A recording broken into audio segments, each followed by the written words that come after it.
Aviation investigators still trying to piece together what happened in the airplane crash in Nashville on Monday that killed 5 Canadians. Experts tell CHCH News the pilot didn't have a lot of time once the only engine on the plane shut down. Adam Atkinson has that story. My engine turned off. I'm at 1,600. I'm going to be landing, I don't know where. The haunting final conversation between a pilot and an air traffic controller in Nashville, Tennessee, Monday night.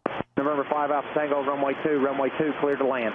I'm too far away, I won't make it. He didn't have a lot of time. His voice was very calm when he said he lost the power, and then they said they were cleared to land on runway 02, and there's 3 runway 02s. He confirmed he had at least one visual, but he also then indicated that he was too far away at the altitude he was at, that he wasn't going to make it.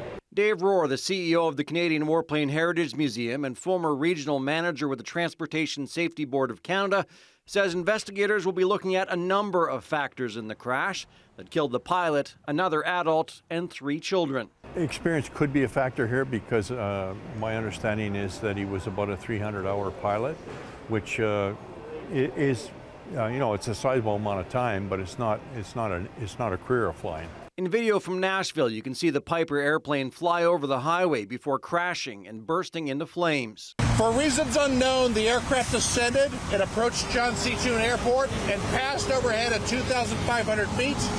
The pilot reported that he was going to pass over the airport at 2,500 feet.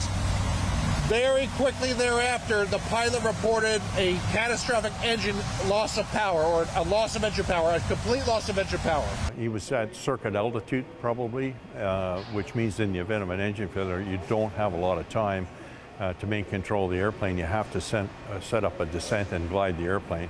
He obviously, looking at the crash site, he didn't have a good place to land. Aviation experts we spoke with are confident the pilot and his passengers took off from the airport in Brampton, landed in Erie for customs before flying to Kentucky and then on to Nashville. They also don't suspect that a lack of fuel was an issue in this crash. I mean, it's very tragic. It's important that the investigation find out what happened here, especially if there's a safety lesson for other pilots, that we can prevent this from happening again. The plane was based at the Brampton-Caledon Airport. There is no record of its departure because the small airport is uncontrolled.